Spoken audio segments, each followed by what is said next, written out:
Ainda falando sobre o princípio da autoavaliação, a gente vai para o quinto passo. Quinto passo, página 151. Vira lá seu livro. Página 151, quinto passo.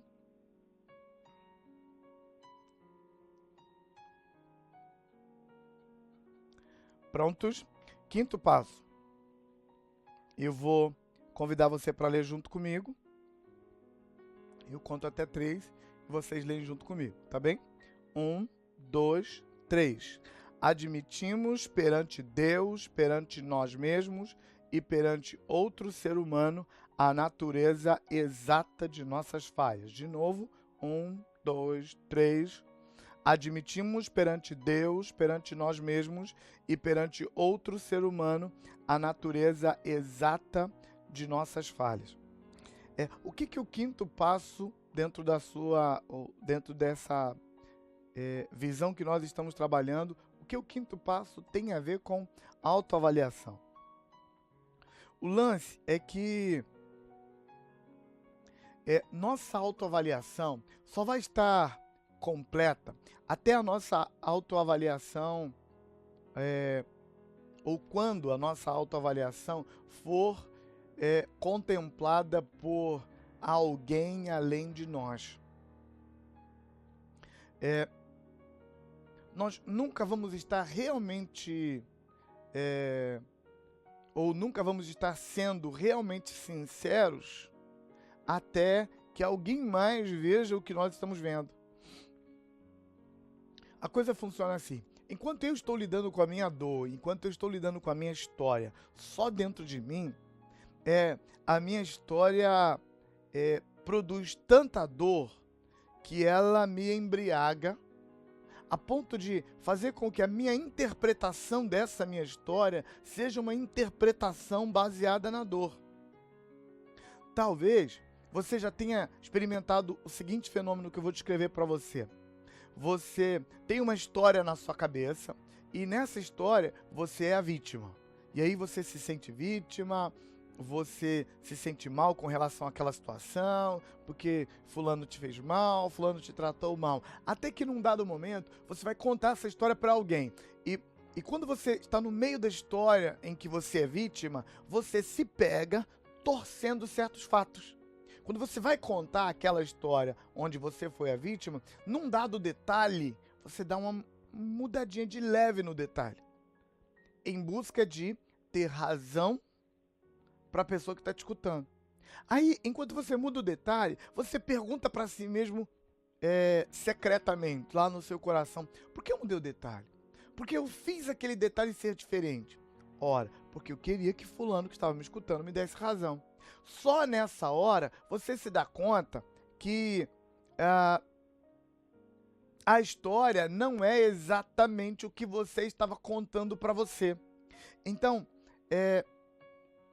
ser sincero com relação à sua autoavaliação com alguém faz com que a sua autoavaliação seja mais cheia de verdade. Por isso, o quinto passo faz parte da autoavaliação, porque até eu admitir os meus problemas, admitir as minhas fraquezas, admitir o meu pior para alguém além de mim, minha autoavaliação não vai estar completa. Enquanto minha noção do mal, da dor, do pior, da desgraça estiver só entre mim e mim, a autoavaliação não está legal. Ela tem falhas, ela tem pontos que são pontos cegos criados pela minha dor. É preciso que alguém mais olhe para a minha dor. Por isso, admitimos perante Deus, perante nós mesmos e perante outro ser humano a natureza exata de nossas falhas. No texto que está aí, nessa página que a gente está trabalhando, página 151, esse texto de Tiago 5,16, Tiago testemunha essa ideia do quanto o outro me escutar é terapêutico, o quanto o outro me ouvir falar da minha fraqueza me cura. Tiago diz assim, Tiago 5,16, portanto, confessem os vossos pecados uns aos outros e orem uns pelos outros para serem curados. A palavra pecado nesse texto, no original, é uma palavra amoral. A palavra pecado é uma palavra moralista, ou uma palavra moral, uma palavra que está ligada à nossa noção de moral. Quando a gente pensa em pecado, a gente pensa em coisa feia, em coisa nojenta, em coisa imoral. E aí, se você está pensando em coisa imoral, essa palavra não pensa nisso. Essa palavra não trabalha com essa ideia de moralidade. No original, a palavra pecado é a mesma palavra para fraqueza, é a mesma palavra para erro, também pode ser usada para pecado, mas ela não é uma palavra só para pecado. Ela é uma palavra para todas as outras probabilidades. Então, o que Tiago está dizendo para nós compartilhem, abra o seu coração e deixe que alguém mais, além de você mesmo, veja o seu lado pior, veja a sua dor, veja sua doença, veja seu pecado também. E ele diz que depois que isso acontece e você ora uns pelos outros, a cura acontece. Então, esse passo de abrir o coração com alguém mais além de você mesmo, ele é muito, muito, muito, muito, muito, muito importante. Vire o seu livro para a página 153. E aí vamos pensar um pouco juntos sobre os pontos importantes desse abrir o coração para alguém mais. Pegar a autoavaliação, pegar o meu entendimento do quarto passo e compartilhar ele com mais alguém. Todos aqueles 6 componentes de uma boa autoavaliação que a gente viu, somado às defesas, precisa ser compartilhado com alguém.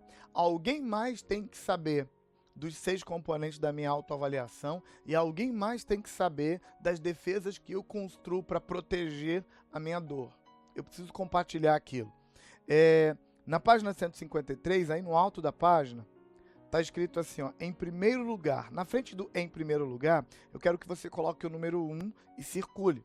E aí, grife, em primeiro lugar, começamos a ser honestos com Deus. A maioria de nós imagina que primeiro eu tenho que ser honesto comigo mesmo, para depois eu conseguir ser honesto com Deus e depois eu conseguir ser honesto com o próximo. E eu sei que do ponto de vista da inteligência, isso parece ser a coisa mais acertada. E parece que enquanto a coisa não torna clara para mim, eu não consigo torná-la clara para mais ninguém, nem para Deus. Mas na prática não é assim que funciona. Na prática, sabe, o primeiro momento em que eu consigo realmente ser honesto é quando eu compareço diante de Deus. Então, em geral, minha verdade não aparece num momento a sós comigo. No geral, minha verdade aparece num momento a sós com Deus. E por quê? Deus é luz e Ele tem o dom de iluminar as minhas trevas. Deus é luz e Ele tem o dom de me fazer ver coisas que eu nem quero ver. Eu tenho um amigo pastor e ele adora contar as histórias da juventude dele.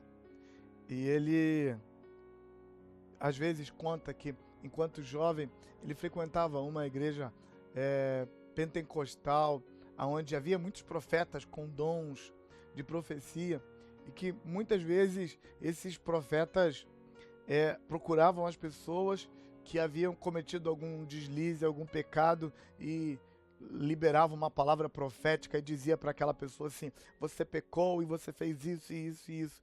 E ele contou para mim que ele, nesse momento da juventude dele, ele tinha tanto medo dos profetas que quando ele fazia alguma coisa errada, ele chegava na igreja e via o profeta, em vez de fugir do profeta, ele já corria para o profeta e já contava logo: olha, eu fiz isso, isso, isso e isso, e pronto.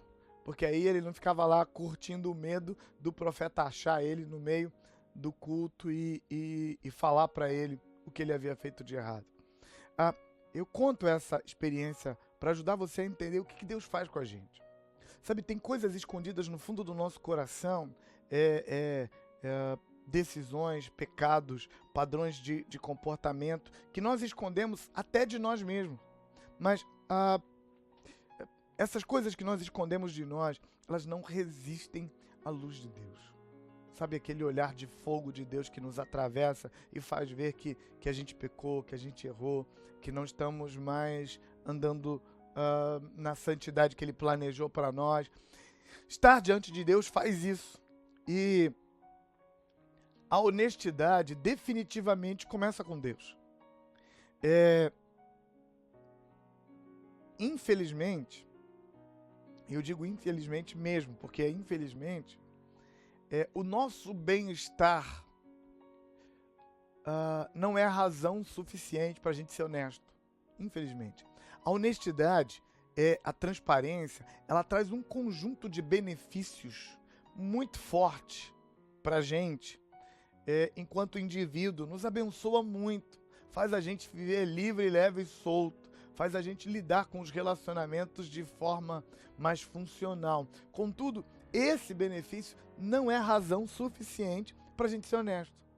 O nosso impulso carnal para a desonestidade e para o auto-engano, ele é muito forte. Então, por isso, a primeira pessoa para a gente admitir é para Deus. Se você não conseguir admitir para Deus, para você é que você não vai admitir. Porque Deus nos atravessa. Deus nos inspira de um jeito que quando a gente vê, a gente já disse coisas que prometeu para si mesmo que nunca ia dizer. Diante de Deus, a gente confessa qualquer coisa. A gente admite, a gente abre o coração e mostra o nosso lado podre.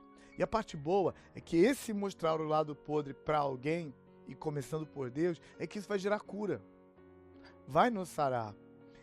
Ver o nosso pior é o primeiro passo. E se você já passou algum tempo razoável na presença de Deus, se separando para Ele, buscando a face dEle, você sabe do que eu estou falando. Estar na presença de Deus é um lugar um momento de experimentar extrema luz, e aí, com essa luz, a gente vê o nosso pior. Aí, ainda na página 153, no próximo parágrafo, onde está escrito assim, em segundo lugar, eu quero que você escreva, razoavelmente grande, o número 2, aonde está escrito em segundo lugar, e você vai grifar, em segundo lugar, passamos a ser honestos conosco mesmo. Logo após ser honestos com Deus, nós começamos a ser honestos com a gente mesmo.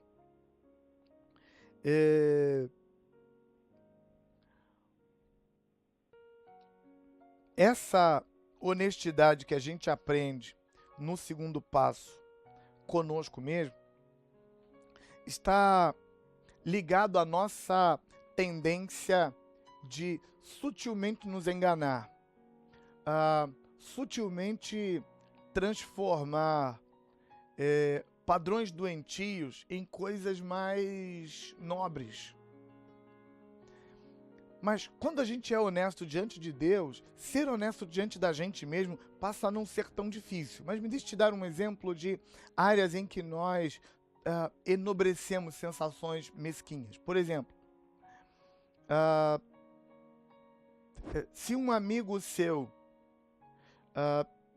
comprou um carro zero e você não conseguiu comprar o seu carro zero ainda, e por causa disso o seu sentimento de inveja vem à tona e você sente um pouco de ira com relação ao seu amigo, porque a inveja faz a gente ficar irado com o alvo da nossa inveja.